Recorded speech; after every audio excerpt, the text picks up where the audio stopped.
You are now tuned into Super Soft Radio. My name is Tasha. Thank you so much for joining me for today's episode. Today we're doing the Bahrain GP debrief. Oh my God, you guys, this is what I have been waiting for. This is the entertainment that I was promised to start the season, and I feel like we finally got it. We finally are seeing something good. Was Bahrain a perfect 10 out of 10 race? No, absolutely not. I would give it like a 7.5, maybe 8, if I'm being generous. We got safety car. We got, contact, a lot of contact up and down the grid, battles up and down the grid.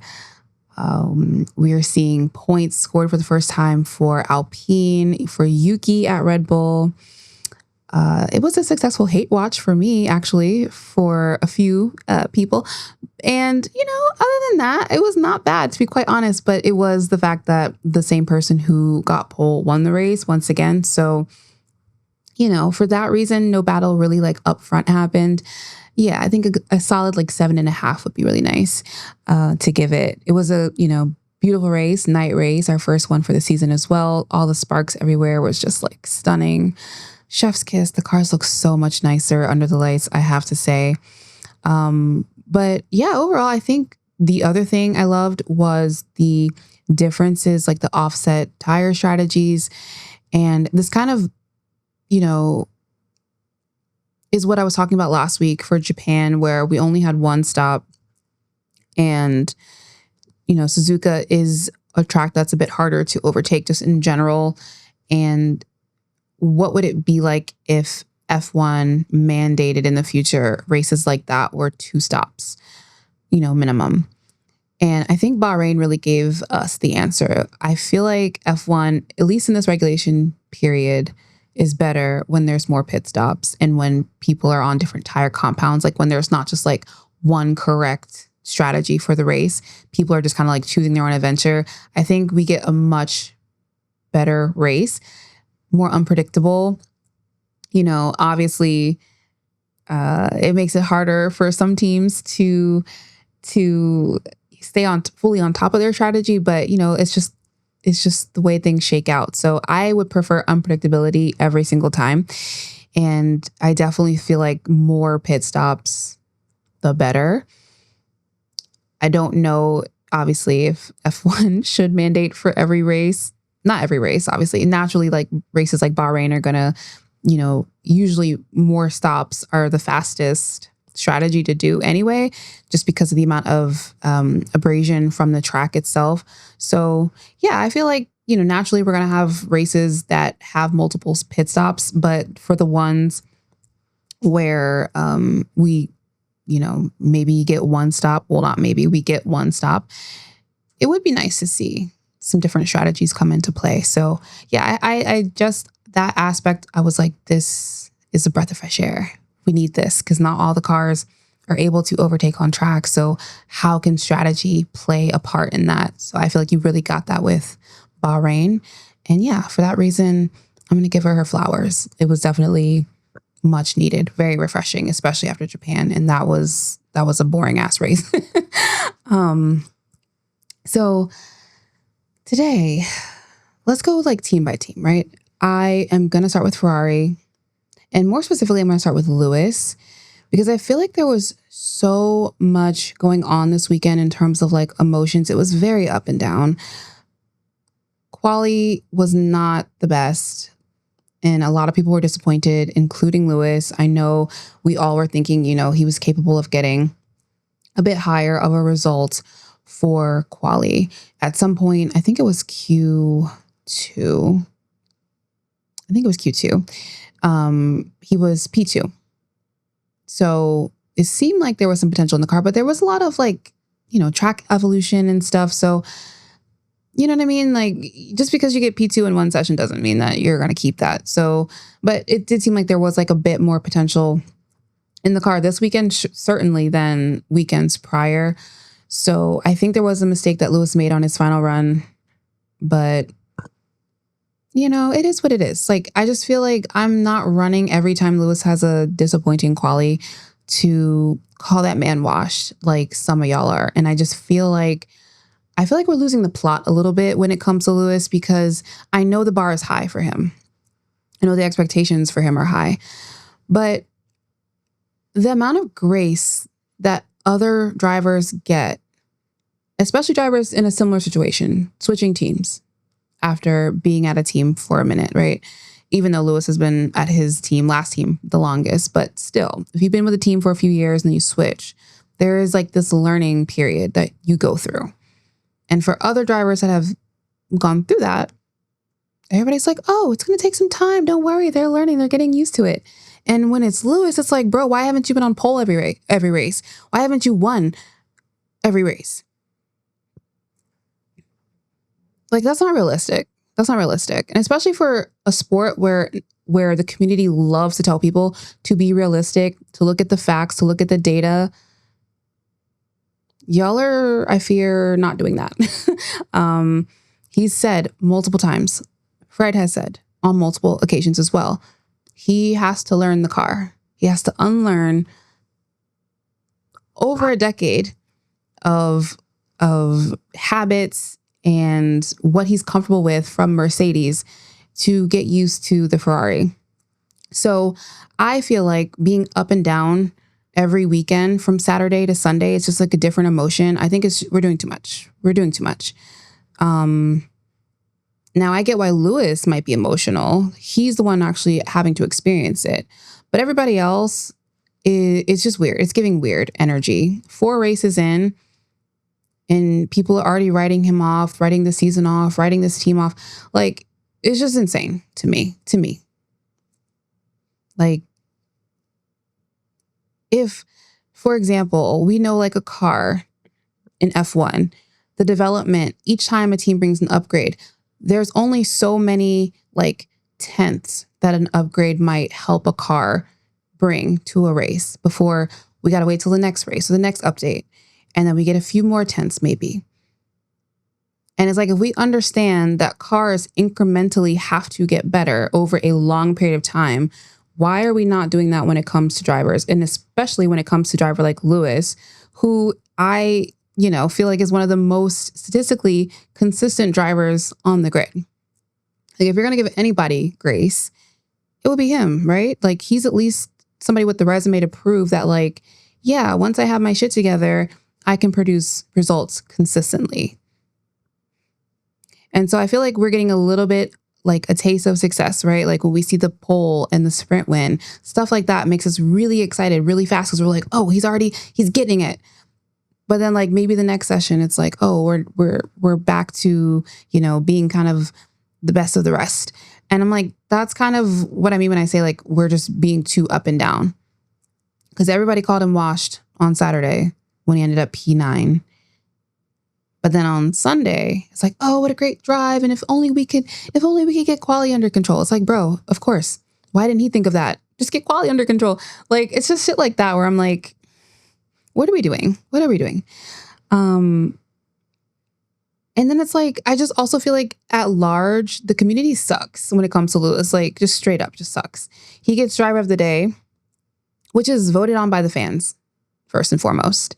So it's not even like it's some prestigious accolade that, a driver gets, but it's like his fans, us, saw what he did this race and we voted. So why are Martin Brundle and Crofty on the air like confused as to why he got it? Oh, well, I would have picked this guy. Oh, well, I would have picked that guy. Well, pick up your fucking phone and vote, bitch.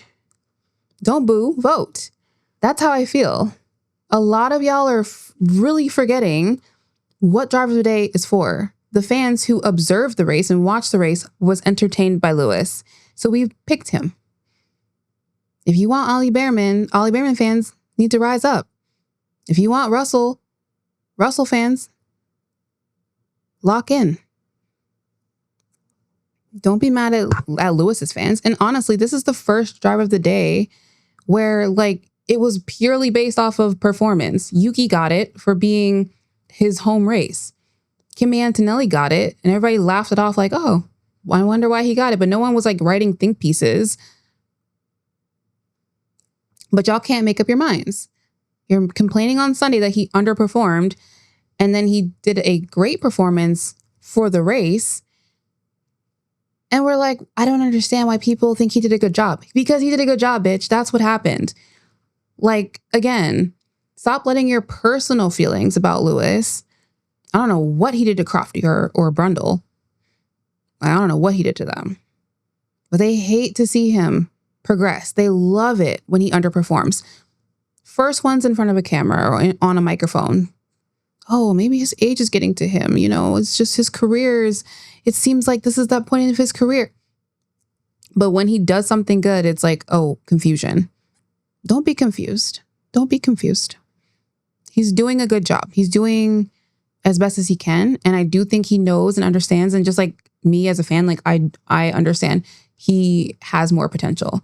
And I think that's the frustrating thing, is that I don't think he's lost anything, but I think it's the whole package coming together that is the waiting game that we're playing currently. And I think that's why he's frustrated and like upset. But everybody else, y'all are not waiting for that to happen. You guys are just excited that he's, you know, falling short right now, keeping in mind that he's the only current Ferrari driver with a pole and a win. Oh, but it's just a sprint. Well, sprints count when it's Max racking them up, when it's Oscar Piastri. So we're not going to discredit this win because it's Lewis. Like, at the end of his career, are we going to be like, he's won X amount of sprint races? No. But it's still, I think, a performance benchmark for the season that we're currently in, that he's capable of doing that. And especially on the second race where he's still very uncomfortable with the car, something clicked. So again, like, let's stop having these super unrealistic expectations for Lewis to do something when he's still learning. And on top of that, we see this every weekend. Ferrari is still getting their shit together in terms of the car. Leclerc is able to extract more at the moment, but, you know, he should. Truthfully, at this point in the stage in the season, he should, because he's been there already. He's not having to learn new technology. He's not having to get acclimated into a new team. He's not having to do any of that. He has a much better advantage currently over Lewis in terms of like what he has to do to get his season off the ground. But even still, when you look at his lap times and you look at, you know, his quali times and his race times, they are so far behind. He's getting the most out of it, but Ferrari itself is still so far behind the other teams. He's not as competitive as he knows he can be. So, like, let's be realistic for a second. I think Lewis is not doing that poorly. This quali wasn't great, yes, but come on now. If you really fully believe that this man is going to be 0.6 off of Leclerc in every quali for the season, you're just delusional. You're more delusional than me, maybe. And that's saying something. I did think it was nice that he gave a bit of insight into what he's kind of going through right now in terms of like what he's learning. He did mention something about, well, let me just read this quote. He says, "Sometimes I think we all as drivers get stuck in our ways. I need to keep driving the way I've been driving, just make the car come to me a bit, and that's not working. So I'm adjusting myself to the car and also just the way the tools that they use. It drives so much differently. Just one example, I've never used engine braking before in the past 12 years, but here we use a lot of engine braking to turn the car. We have much different brakes. The brakes are so much different to what I've had in the past." So that's not something you're going to learn in 4 races.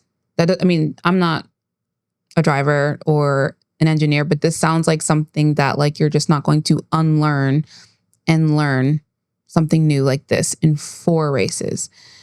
So that's what I'm saying. Like, y'all are not giving this a chance at all. You already wanted it to fail. Really, that's the takeaway from me, is that so many people just want this to not work, that you're not even willing to like sit back and just observe. And this is why I think early in the weekend when he said, when the guy interviewed him and was like, he said, you know, besides the sprint weekend, you guys, Ferrari has not had very good results. what would you say to the people who are waiting for something magical to happen? And he says, don't. Like, just sit back and watch. And that was like the best answer, because it's the truth. Like, you really can't expect magic to happen. That's not F1. People don't magically pop up with better cars and better performances. It's all like incremental. And so, like I said, if you can accept it for the constructor side of things, where we have to wait races and races for performance to start to like build, why are we not doing this for drivers? But then at the same time, there's a lot of drivers who are in worse positions, in my opinion, to Lewis, who you don't ever get to think pieces about. There's no calls for Fernando Alonso to retire. He has no points in 2025. Lance Stroll is carrying that team currently. He hasn't won a race in thousands of days. And his last podium was like 2023. Okay, so like if you're shocked and appalled that Lewis Hamilton got P9 in a quali, but you're not appalled at what's happening with Fernando Alonso at Aston, you're telling on yourself. Nico Hülkenberg wins his last podium. Oh yeah, never. Where are the think pieces for him to leave? Haven't heard one yet. What about Carlos Sainz, the guy you said should have never been replaced at Ferrari? How's he doing over at Williams currently? Oh yeah, okay. So if we can accept that Carlos Sainz, who has to go from a Ferrari engine, I think, to a Mercedes engine, so the reverse of Lewis, has to relearn a powertrain, has to get used to a new team and all this stuff. And people are like, oh, just give him time, he's learning. But when it's Lewis, oh my God, what are you expecting? And that's what I'm saying. Y'all are not being real. Y'all are not being realistic. Y'all just want to be, I hate the word haters, because I just feel like it undersells what's happening to Lewis and the way that y'all treat him, the way that you guys have insane expectations for him. And that's not to say he can never be criticized. He can never be critiqued. But the criticism is not coming from a real place. It's bad faith as fuck. It's bad faith to say that he should be getting wins and poles and podiums and shit when the man's talking about learning a whole new braking system, how to turn his car using the brakes. Y'all are not being real. So in terms of that, I get why he's upset. I get why, he came onto the Ferrari page and he did like a little race debrief where he kind of apologizes for his performances. And I'm just like, don't give these people no damn fuel for this fire. Don't give it air. You don't have to apologize for that type of stuff. It has not been that bad. Okay. He literally has not been that bad. Has it been great? No, but perspective, please. Perspective. Anyway, in terms of Ferrari as a whole this weekend, I will say this is probably one of their better weekends. Again, not great, but better given the past few races that we have seen from the team. This weekend, they did bring the floor upgrade, and according to everybody on the team, it worked. It allowed them to kind of bring the car a bit lower, a bit farther down to where it should be, but I still don't think it's fully there. But like, I think the marketing for this was that it was never supposed to be a magic bullet. It's just supposed to kind of help, get them a little bit more balanced. And Lewis did mention, like in that second stint of the race, that the car did feel really good in terms of balance. So I think the upgrade worked. I think obviously now we're waiting for future updates, more updates to give it some pace. Charles mentioned after the race that the car just was like, he was like, that's all I got. That's all I could give it. So, and that ended up being P4 for him. Yeah, I mean, that second stint was probably the best for the Ferraris to really see what we could do. I mean, Lewis especially was cooking in that second stint on the mediums. So it's like glimpses. And that's why I'm like, I personally am like, I know it's there. I know it's there because you see little pops of it already, but it's just, the whole package has to come together. So yeah, in terms of like the pace, obviously more to be desired. The tire strategy, I have to admit, I was a little bit baffled by the choice to put Lewis and Charles on mediums to start the race, and everybody else around us was on softs. So you can imagine what that did. We saw Charles lose some positions. Not a great start, not a great stint. Definitely felt like, oh boy, like if that first stint was going to be the indicator for the rest of the race, we were a little bit in trouble. But luckily, the second stint on mediums was much better. Like I said, the boys were cooking. Lewis was, he made so many overtakes. So that was great to see. But they had so much more pace, and the car just looked a lot more like, balanced, steady, however you want to say. It just looked better. So that was great. And then the safety car came at like the worst time in terms of like our race, just because, that was our best stint. So we had to go on to hards, which, obviously even at the time it wasn't the best choice, but because of the fact that we went medium, we had to switch compounds. So hards made the most sense, I think, to get to the end of the race, because there were 24 laps left at that point. And I'm not sure. I think we only had scrub softs left for our team. So yeah, I'm not sure that they thought scrub softs would really get us there. We would have had to pit again, which would not have made any sense and would have made us even more pissed off. So I think hards, even though not optimal for the race, was the best strategy of the two options that we had. And then of course, afterward, Charles did mention that they experienced high tire degradation as well. So yeah, I think just given all of these factors, the softs probably would not have made it for us to the end. And the hards were just the more, I think, pragmatic choice. Not exciting, but hey, at least we stayed in the positions that we were able to gain, So that's P5 for Lewis, P4 for Charles, which, of course he lost 2 positions, but the pace just was not there. He did try really hard to keep that position from Lando, which I thought was, I'll get to Lando in a second, but I think Charles did a good job trying to retain that place. Lewis had a great safety car restart as well, jumped Lando.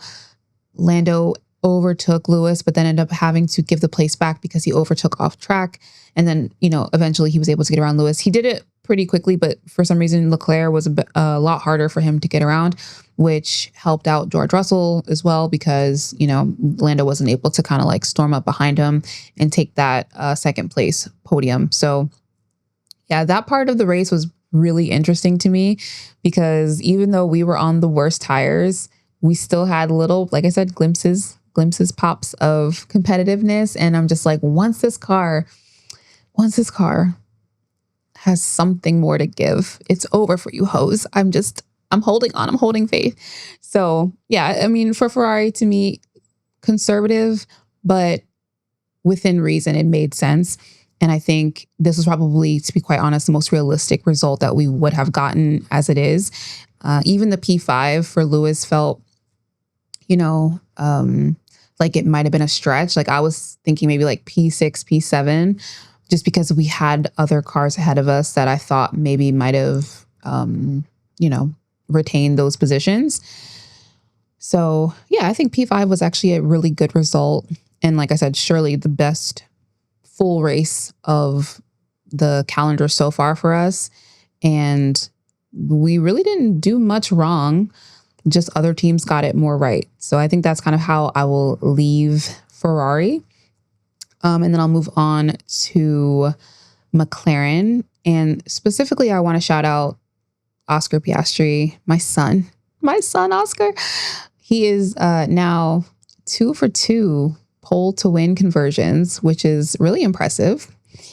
And now this makes him the only driver on the grid with multiple wins. He's eaten into the lead that Lando had. After Melbourne, Lando had a 23-point lead to Oscar.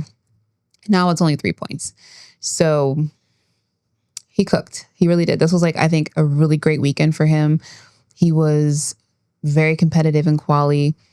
He didn't really have to be as competitive in the race. I will say there wasn't like much of a battle, never at any point, honestly, for first place. He, within the first lap, was like almost 0.8 ahead of Russell.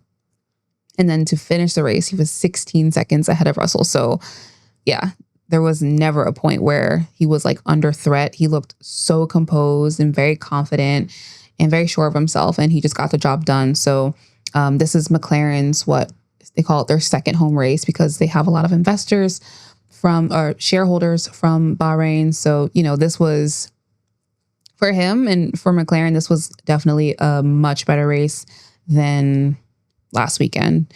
And for me, I think like Oscar from the beginning, and I feel like some drivers just have that it factor. You can't quite put your finger on it, because even though they're not like fully developed, not fully there in every, metric, there's just something there.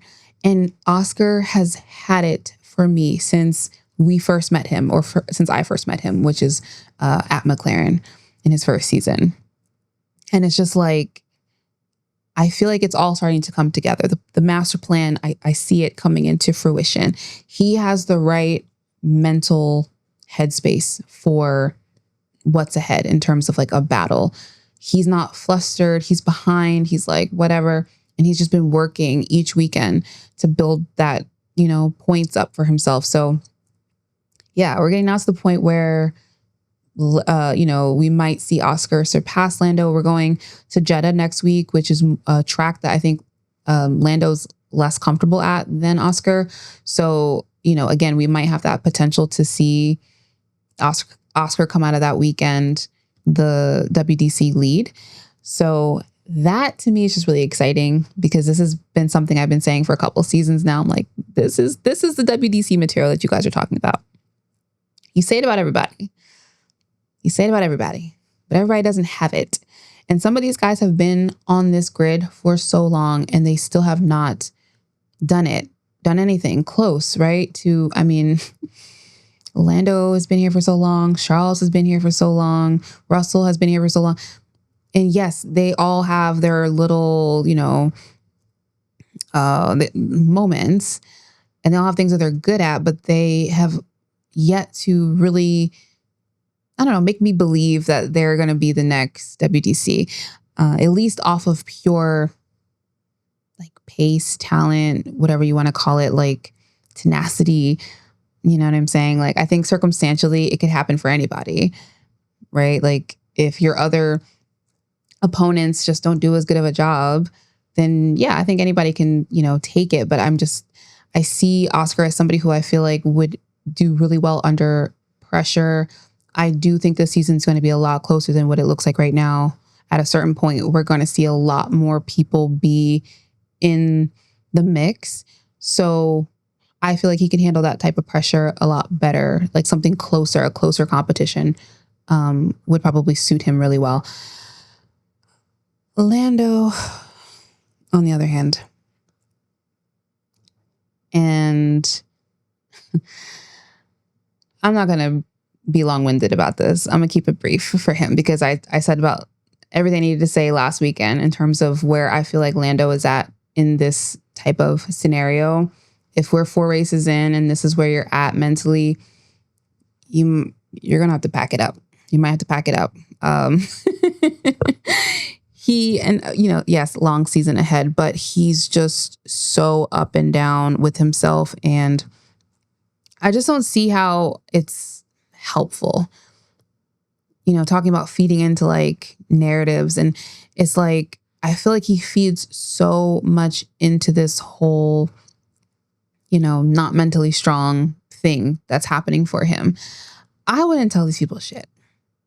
You know what I'm saying? I would just be like, wasn't the weekend I expected, but we move. I think Lewis is like a master at that, because I feel like when you get like too vulnerable too many times, it just starts to become your thing. And I think you got to protect your mental a little bit more than what Lando does, because I think now that it's brought to everybody's attention, it's all anybody focuses on when it comes to him. And I think it's to his detriment, because you see it in the times where he is under pressure. You see him qualify 6th behind Piastri, which was a bit shocking for me. I'm not going to lie. Like I was expecting, again, a McLaren 1-2. Even though this may not be like a super strong track for Lando, I think McLaren is expecting these two guys to be at the top like all the time. So P6 was disappointing for him.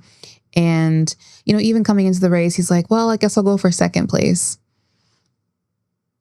And that's crazy, because even then he ended up 3rd. So, you know what I mean? Like, it's stuff like that. Like, he's starting P6 on a track where overtaking is possible. We saw so many overtakes on this track. So to be like, yeah, I think I'll shoot for P2 was like, okay, being a little bit, I don't want to say it, but you know what I'm saying? Like, you're not really giving me confidence that you're willing to fight to win. So yeah. Then of course in the race, we see the false start situation, which I'm like, come on, bro. Come on, brother. Get that together. The wheel-to-wheel battles were a little dicey, I can't lie. Like I said, with Hamilton, he ended up having to give the place back because he overtook him off track.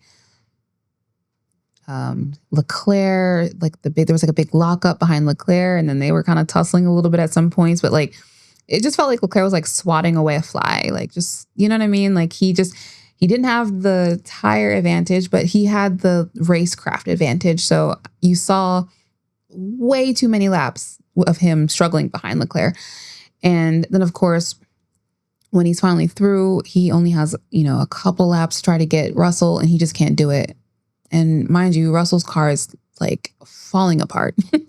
So, you know what I mean? It's just I'm not getting confidence from Lando. I don't think he's fully confident in himself.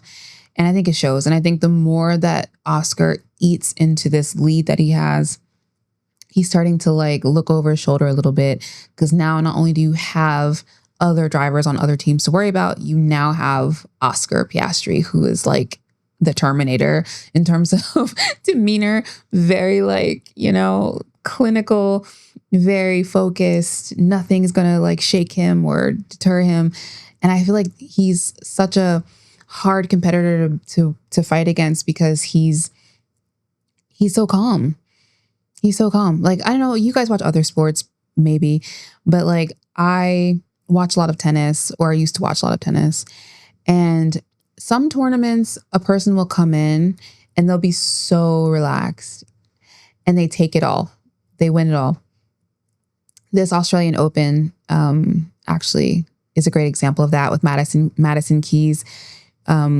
She basically came in and was like, honestly, as somebody who's never won a Grand Slam in her career, she came in and was like, that doesn't define me. I'm happy. I'm in a better place. She got married. She made her husband her coach, and, they've had a great run.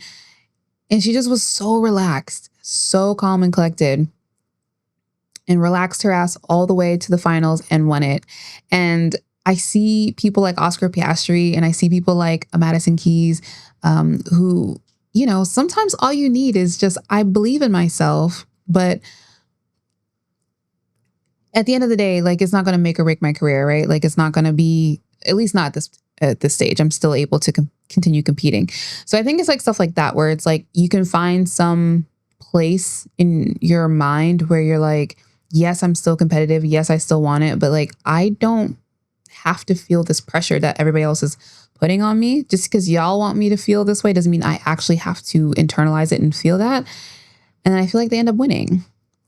So that's how I feel about Oscar. He has that vibe to me of like, I'm just playing it loose. We're just gonna see what happens. I'm not really too, you know what I mean? Like, I'm not really too nervous if I get behind. I know I have this ability. I can trust myself to compete and do what I need to do. So that's where I feel like the big difference is between Lando. Lando is very like tight, tense, very easily agitated. I know he tries to like play it off. And I do know that he knows, right? He has this self-awareness that like, he's doing this to himself. But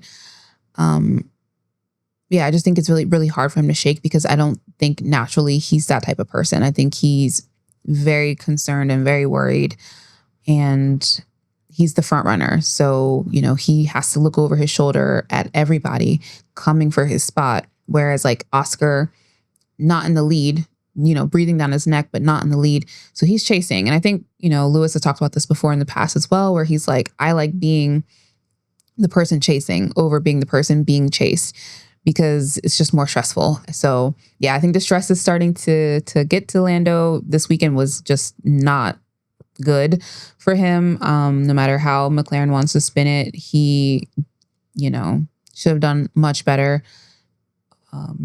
in quali and in the race. He has the resources. He's got the car for it. And, that's the other thing I will say about Oscar that I really appreciate as well. Speaking of the car, because Lando has spent a lot of time this season downplaying the pace advantage of the McLaren. And Oscar himself came out and was like, our car is fast. And if you say anything to the contrary, basically you're lying. He didn't like directly call out Lando, but you know what I'm saying? Like his verbiage was very much like, you can't lie about the car. The car is fast. And he owned it. The fact that for some reason in F1, it's like a taboo thing to have a fast car, as if like that's not like half the purpose of the sport. Like the constructors win a championship. So why are we downplaying the car, especially if it's good? And from a team like McLaren, who was like basically dead last at some point in this regulation, to now be in this position to constantly be like downplaying the come up that they've had is actually really asinine. And unfortunately for Lando, the problem becomes that he spent so much time in the past saying how when you have a fast car, you should win races. And now that he's in this position, he's trying to undersell the McLaren because he's not winning races, or not as many races as he should. He's underperforming. So that's, I think, the difference to me with Piastri versus Norris, is that Piastri is just a bit more grounded. He doesn't really make excuses that like, oh, the car is not where it needed to be. Like if there's a problem, he takes full responsibility for it. I know Lando tries to do that sometimes, but ultimately it always comes back to like, oh, our car is not great. What did he say about Max? Something about like, oh, if Max thinks our car is fast, he should come drive it, or something like that. Like trying to downplay the McLaren versus the Red Bull, which we have seen the Red Bull. Like it did have some pace last week, but like, come on now. We've seen that car. It's not good. So yeah, well, at least relative to the McLaren. So it's like, yeah, just Lando spends a lot of time trying to run PR for the fact that he's not where he should be given the resources in the car that he has. And Oscar just rolls up his sleeves and get to work. So I think that's the biggest difference for me. This weekend felt like a, inflection point, a shifting of energies, if you will. Obviously, the big question for Piastri becomes, can he be consistent all season? Because we have seen in the past where he'll go on a run and then he kind of falls off. But, he's a rookie. This is his third season of F1. So yeah, this now becomes to me the season of, can Oscar continue stringing race wins together? Because that's something we have not really seen Lando do. And I think that's important. Even though they're front runners, the inability to string together multiple wins over a stretch of time is like the one test that I don't feel like they've really passed, at least last year. So this year, maybe we'll see more of that, like back to back to back. And yeah, that's it for McLaren. So much better than last week. And some work to do for Lando. Hopefully he can get it together. Because like I said, if it's going to be those two up at the front, like I need some entertainment. Red Bull. Oh my God. Talk about a successful hate watch. Like that was worth the price of admission alone. I'm not even going to lie. Before I get into all that, I will say shout out to Yuki for first getting his car into Q3 in Quali, which is like the first time since last season. I don't know which race last season, but the fact that he did that on his second race, come on, come on, come on. Could it be better? Absolutely. Absolutely. But we build, we move from here. I said last week, I felt like he is approaching the beginning of his time at Red Bull the right way, being a bit conservative, being a little smarter about his choices and his decisions. This weekend definitely felt like the Band-Aid was ripped off. Like they didn't really give him an option to put on a more conservative, like wing, for example. So whatever Max was doing or whatever they figured out in practice is what they went with. The race that Yuki had was not smooth at all, a little rough around the edges. But hey, we made it and we got points. So first Q3 and points this weekend for Yuki. Like, what more do you people want? What more do you people want? Okay. And Liam Lawson, the man he replaced, was in, collecting penalties. 15 seconds worth of penalties in the same race at the team that's technically a little bit more sound in terms of the car. So do that math. But yeah, Yuki was definitely having a little rough race. The battle with Sainz, what caused the safety car. Oh my God, Yuki. There's a big ass hole in Carlos Sainz's car. But listen, Carlos Sainz was being a terrorist. So he straight up deserved that. I'm not even going to hold you. He was terrorizing Lewis. He terrorized Kimi. He was terrorizing Yuki. I think even Max at some point ran him off, pushed him wide. Like he was just doing too much. So that hole that Yuki gave him, that was for us. That was for all of us. That was his gift. Like, go sit down somewhere. So yeah, Carlos was not having a great race, but Yuki had a slightly better one. And like I said, we got points, so I'm happy. Max. He hated every minute of that race. And, for like a half a second, I was like, damn, this really sucks for him. But I was like, this is what they deserve. This is what I've been waiting for. I'm sorry. It is. This is what I've been waiting for. This is what I said in my first episode as well, where I was like, I know Max has the ability to outdrive his car, but there's a lot of stuff happening on that team. Like a lot of stuff happening, like strategy wise, leadership wise, like everything is very up in the air with Red Bull. And how will that affect Max? Because Max is about his business, right? Like he's somebody who, the one thing we have in common is like, we will go home. And you know what I mean? Like if we're not, if we don't want to be there, we will go home. That's our like bond, right? So whenever Red Bull is like subpar, like they were in this race, the pit stops were like horrendous. I think that first one was like 6 seconds and then 4 seconds for the other one. And partially because they had their pit light was malfunctioning. And then one of his tires, his front right tire, didn't want to come off. So that caused, some delay. Yuki also had a slow stop as well for the same reason, the pit light. But I'm like, damn, pit team slipping. His car was overheating. His brakes were not working. Like he was stuck behind Ocon for like, I don't even know how many laps. And then Gasly at some point as well was like a bit of a roadblock for him. So he was not having a good day. He was not having a good day. And you're a sick man if you enjoyed that. I do think it's funny how his fans are like, oh, well, at least he got P6. All this stuff happened to the car. So it's like, you guys do see that when the car is not there and the team's messing up, how difficult it is for a driver to outdrive those things. And he recovered that position partly because he stayed out during the safety car. So that was probably like the smartest thing they did all day. But so you see it. You see it. Yeah. It's funny. When the day turns into night, you know what I mean? It is. It's funny. Welcome to the club, guys. Welcome to your team and the car sucks. And you've got to somehow out drive all of that because everybody's expectations for you are over the fucking moon. But y'all told me that he's F1 Jesus. So I highly expect every race for him to be P1 since that's the kind of games y'all like to play. Oh, and then shout out on the team shit. Shout out to Ted Kravitz, who is always good for some tea. He's a real girl's girl, okay? Because if there's tea to spill, he's going to be the one to do it.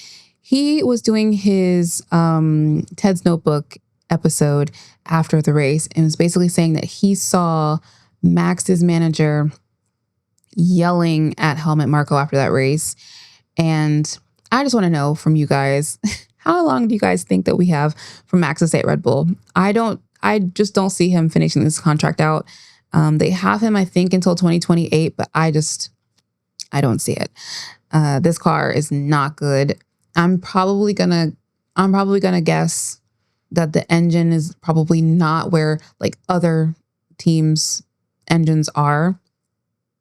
You know what I mean? Despite Red Bull's best efforts, we'll have to wait and see. But like, that's my hunch overall, is that Max sees the writing on the wall for the next era of regulations. And he's like, no. And then on top of that, this year, it seems like if they win races, it's going to be a battle to do so.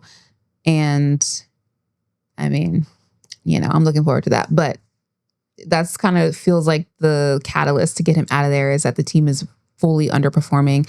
And the fact that it's Helmut Marko that was getting yelled at is kind of interesting, because I thought that Helmut and Max had this like, you leave, I leave type of clause. So if they're not happy and that's directed at Helmut, that's an interesting development, I think. So keep a little pin on that and see what happens from there.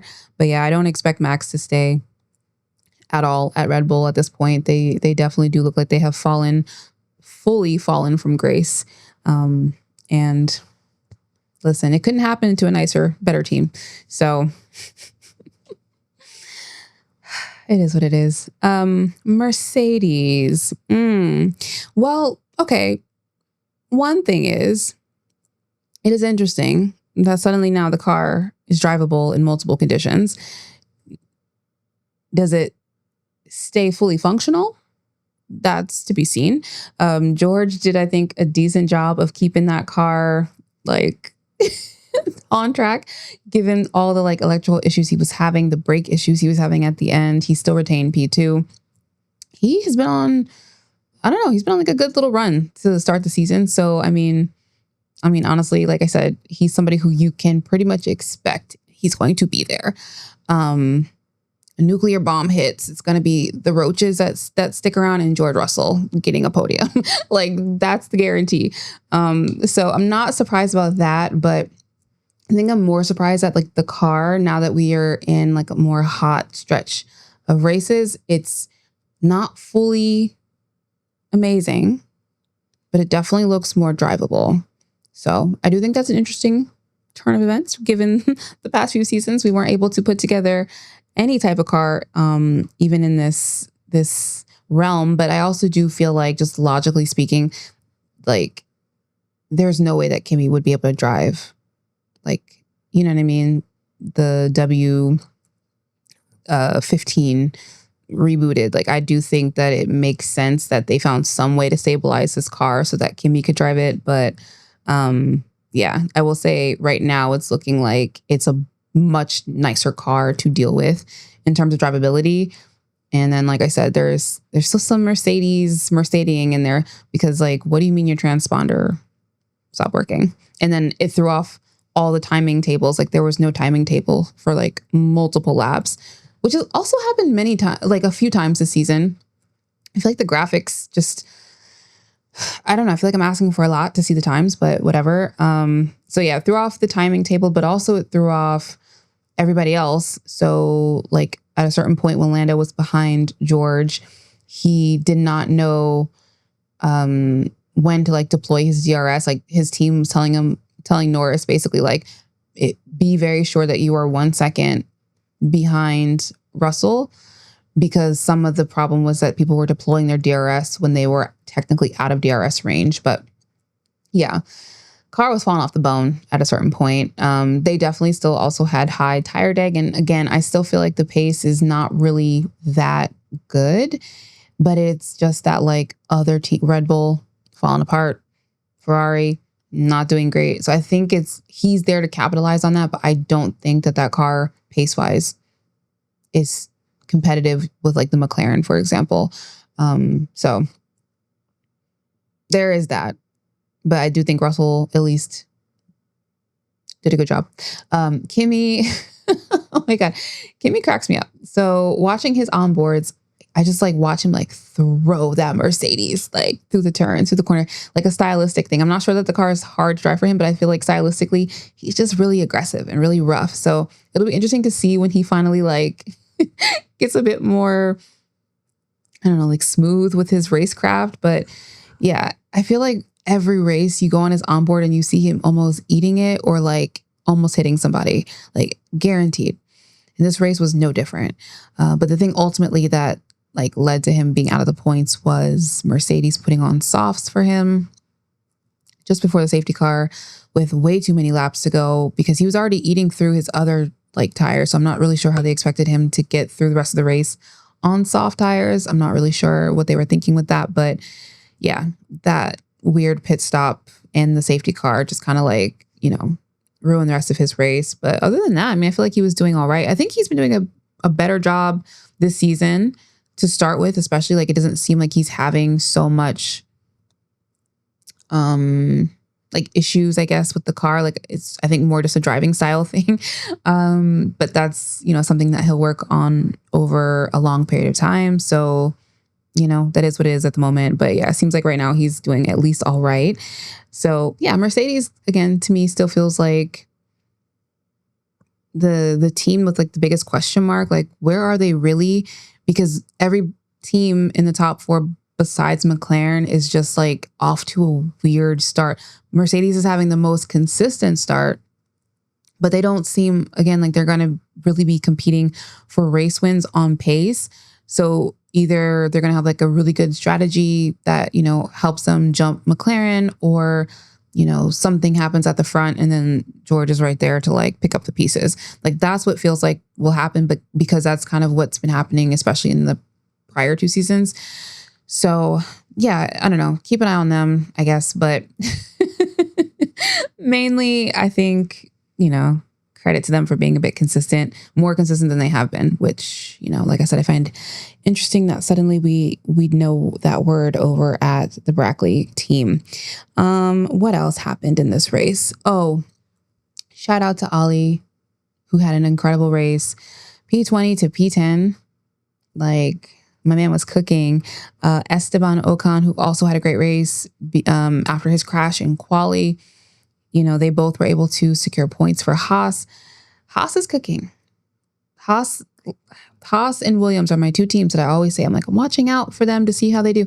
I feel like just slowly but surely, they are really like chugging along, and Haas is really like, yeah, they're really doing their thing back there. So, I think this might be their best driver pairing in a long time. They're both really, consistent drivers. Yes, they both had, a couple of mishaps this season so far, but still, like, in terms of what they've had in the past, this is really good for them. So, Pierre Gasly, who had an incredible quali. I don't know where that Alpine came from. Like, what? That was great. And then he was able to also score points for Alpine. So now they no longer are a pointless team. All the teams have some points, which is good. I think after 4 races, everybody having some points on the board is actually pretty cool. In seasons past, it's been forever. So it takes, some time for these teams to build up performance. Like I keep saying, it takes a long time.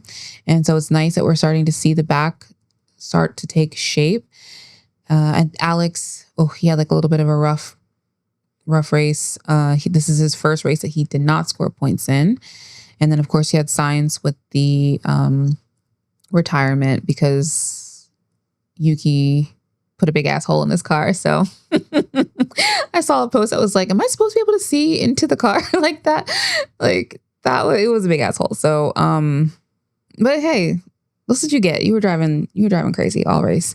Yeah. So next up is going to be Saudi. We're going to be at the Jeddah circuit. And I am looking forward to that just to see if we can kind of build off of this momentum. And yeah, that's it for me. Like this race, like I said, was exciting. There were a lot of takeaways. I probably missed a lot of stuff because so much stuff happened in that race. Like I think it's actually impossible to recount it all for one person to do. I'm just a girl. So yeah, if you had a different moment or some other moments that were better for you in the race than what I talked about, let me know in the comments. I would love to chat more with you guys about this. Other than that, I will see you again after the Saudi GP for another debrief, the final race in our triple header. We get a little break, a little breathing room, and then we're right back into it. So I'll see you guys very, very soon. Thank you so much again for tuning in.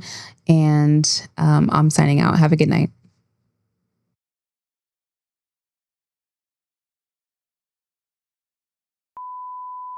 All right, let's talk fantasy since obviously, oh my God, hold on. I need to do my Duolingo first. Alrighty, right. So let's talk fantasy league since I know you guys love to hear of my adventures in failing upwards. I kind of cooked this week. I'm not going to lie. I actually have a 3-digit score for once. I scored a total of 182 points. My biggest detractor was Nico Hulkenberg, who was disqualified with excessive plank wear for this race. I'm like, the way that all the cars were sparking, though, I'm so sure there were so many other people who had the same thing, but you know, it is what it is. But yeah, so he was my biggest detractor with negative 20 points. Lewis got me 76 points. I have my 2x chip on him. Oscar Piastri got me 45 points. I finally got smart and put him on my team. Okay. And yeah, overall, I had a really good race. I wish I had put Ollie. I had Ollie and Esteban Ocon. Those are my first like 2 original midfielders, but I was like kind of getting nervous to have 2 drivers from the same team. So I wanted to try to spread it around, but now I'm kind of regretting not having Ollie on my team. So yeah, no crash out this week. I actually did really good. Nothing really bad to report for once. So I think I might have cracked the code. I think I'm going to try to keep my team as this for a while. Actually, Haas got me 40 points. Shout out Haas. Because yeah, they, like I said, both drivers did really good this race.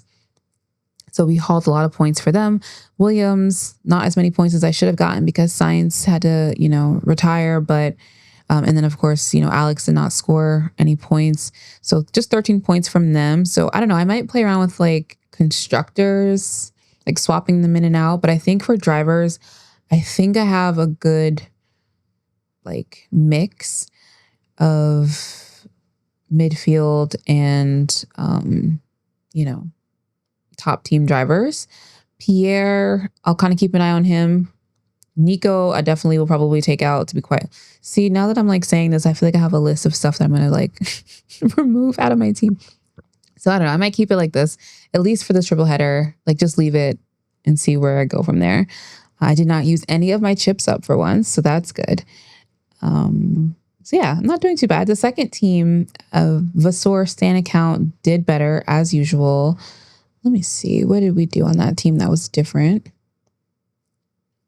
So that was a score of 205 points. Oscar Piastri got me 90 points for that. He's got my 2x chip on this team.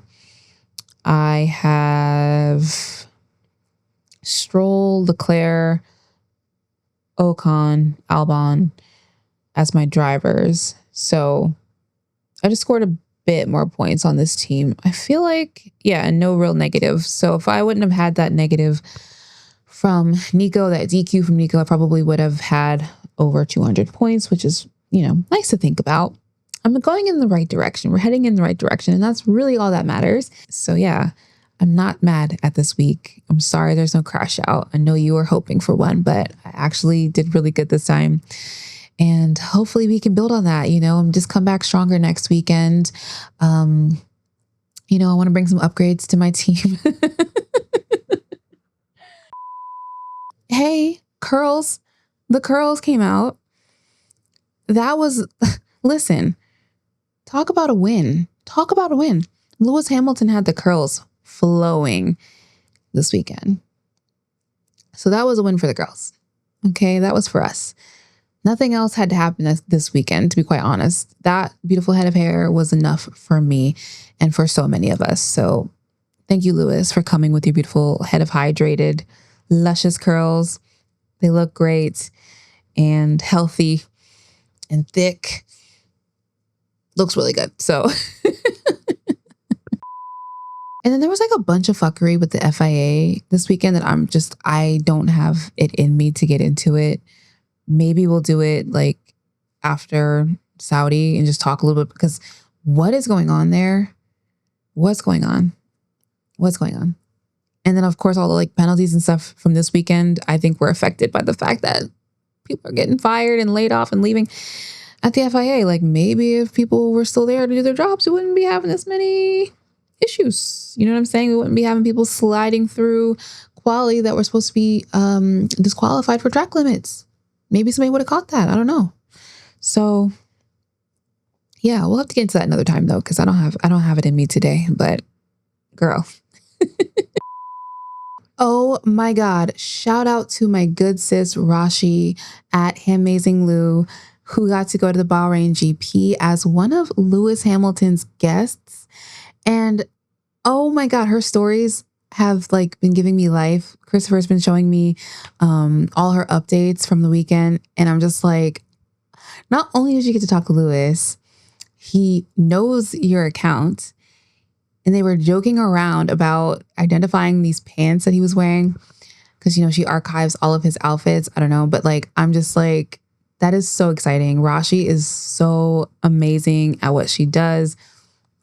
We need more accounts like hers that are like, archiving parts of Lewis's career. Obviously, hers is focused on the fashion, but it's just so dope that like, not only, did they take the time to invite her, but that he knows her, or of her, and had took the time to like just talk to her this weekend. Looked really emotional for him. So the fact that he still was like, very welcoming and friendly and, like just warm toward her says a lot. So shout out to Rashi though. Like, I can't imagine. I think one of her posts was like, how am I supposed to go back to regular life after like having a face-to-face conversation with Lewis? And I agree, girl. Like, I would have to pretty much be institutionalized, to be quite honest. Like, I'm not doing anything else for the rest of my life. I talked to Lewis Hamilton. I'm good. You know what I'm saying? So yeah, that was like the highlight of my weekend, like living vicariously through her. It was really awesome to see that she got the opportunity. So I'm just excited, like so excited for her.